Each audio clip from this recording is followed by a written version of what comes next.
ले रहे हैं और आज करो या मरो आर पार की बात करके जाएंगे हम। न्याय की लड़ाई में पीछे है। जहां जहां अन्याय होगा आप मनोज घुमरिया को पाएंगे और इस चीज के लिए मुझे किसी के दलील की या किसी की राय की जरूरत नहीं है। और इस प्रशासन के ईंट से ईंट बजा देंगे जो आज ये रक्षक भक्षक बन रहे हैं, इनको ये सिखा देंगे कि आगे से कोई ऐसा संपूर्ण राजस्थान में किसी भी 36 कौम के साथ, किसी भी निर्दोष के साथ अन्याय नहीं हो। सब लोगों के माध्यम से कह रहे हैं कि अन्याय सहन नहीं होगा खेतड़ी की इस धरा पे। कोई व्यक्ति गुनहगार है, उसे दंड देने का अधिकार भारतीय कानून को है। भारतीय बच्चों के सपनों को अपना सपना समझकर करते हैं मेहनत और जीतते हैं विश्वास। हिंदुस्तान के टॉप कोचिंग्स के एचओडीज न केवल क्लास लेते हैं बल्कि बच्चों के डाउट भी क्लियर करते हैं। आज हर बच्चे की जबान पर है कि डीएस की फैकल्टी बहुत अच्छी है। लड़ाई के अंदर पप्पू मीणा के साथ जो बर्बरता से जो थाने के अंदर उसकी डेथ हुई है, दोषियों को जल्दी से जल्दी तुरंत सजा मिले और निर्दोष कोई फंसे नहीं और दोषियों को बख्शा नहीं जाए। और सर्व समाज आज इस खेतड़ी की धरती पर हम सब इकट्ठे हुए हैं।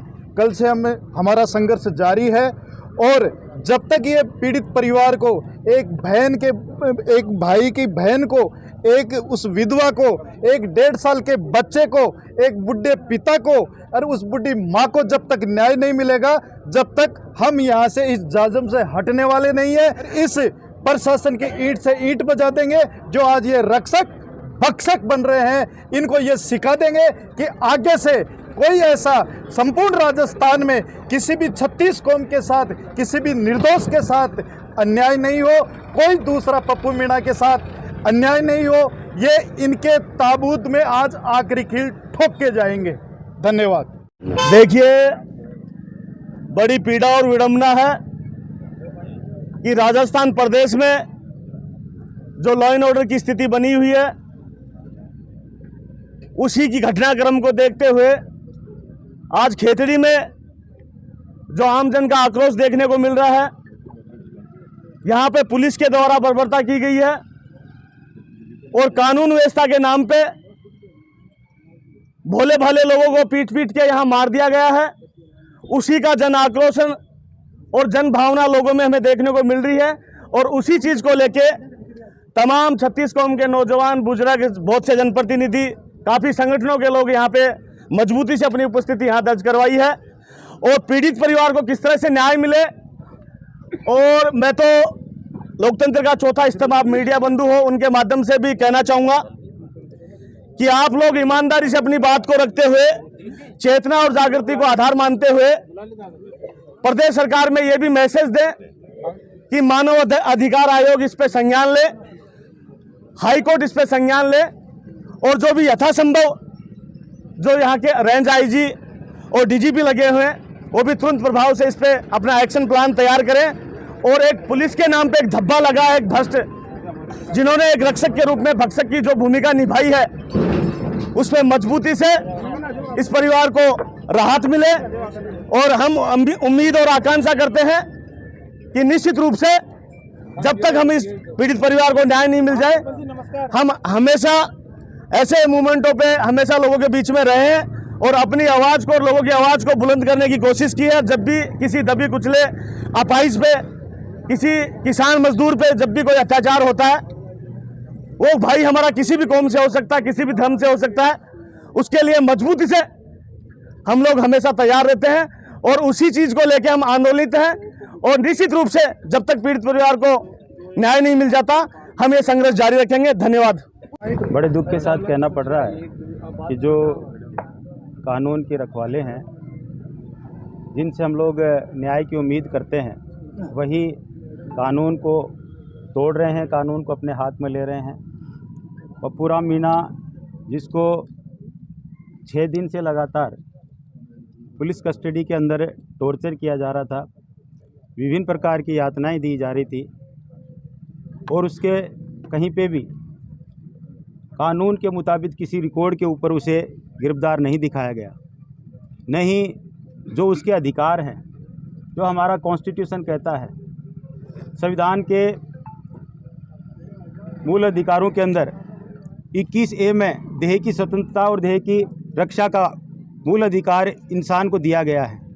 चाहे इंसान किसी भी प्रकार से कोई भी कार्य क्यों ना किया हो, लेकिन उसे कानून सम्मत सज़ा मिलती है और कोई भी इंसान कानून के ऊपर नहीं है।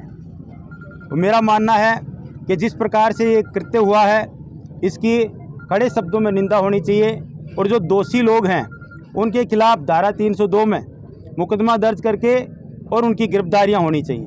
जो पीड़ित परिवार है उसे ढाढ़स बंधाने के लिए सरकार उचित मुआवजा दे और साथ ही साथ जो मृतक है उसकी पत्नी को सरकार की तरफ से नौकरी दी जानी चाहिए। हम सभी समाज के वर्ग, सभी सर्व समाज के लोग खेतड़ी की इस धरा के ऊपर अन्याय के लिए सदैव लड़ते रहे हैं और लड़ते रहेंगे और पप्पूराम को भी न्याय मिलेगा। और इस चीज़ के लिए जब तक सरकार या सरकार के नुमाइंदे किसी भी तरह से आके पप्पूराम के परिवार के साथ में उसके मांगों को नहीं मानते हैं, तब तक हम लोग अनिश्चित काल तक बैठे रहेंगे और आप सब लोगों के माध्यम से कह रहे हैं कि अन्याय सहन नहीं होगा। खेतड़ी की इस धरा पे कोई व्यक्ति गुनहगार है उसे दंड देने का अधिकार भारतीय कानून को है, भारतीय न्यायपालिका को है। आप कानून के जरिए सजा दीजिए, कोई विरोध नहीं करेगा, लेकिन कानून को अपने हाथ में लेके आप खुद ही कोर्ट बन जाएंगे और खुद ही न्यायपालिका बनकर डिसीजन दे देंगे, ऐसा यहाँ नहीं चलेगा। इस प्रकार की व्यवस्था के हम सख्त खिलाफ हैं और इसका विरोध करते हैं। और सारा का सारा सर्व समाज खेतड़ी का एक साथ एकजुट होके आज से पहले भी विरोध हुआ है और आज इसी बात को लेकर सब लोग एकत्रित हुए हैं कि अन्याय के खिलाफ खेतड़ी की जनता हमेशा खड़ी रहेगी। और ये चीज़ आप देख रहे हैं निरंतर। कल मैं आपके बीच में उपस्थित नहीं हो पाया, मेरे साथ में कुछ असामयिक घटना ऐसी घटी जो मेरे परिवार के सदस्य थे वो नहीं रहे, लेकिन इसका मतलब ये नहीं है कि मनोज घुमरिया न्याय की लड़ाई में पीछे है। जहाँ जहाँ अन्याय होगा आप मनोज घुमरिया को पाएंगे और इस चीज़ के लिए मुझे किसी के दलील की या किसी की राय की जरूरत नहीं है। ये मेरा व्यक्तिगत फैसला है।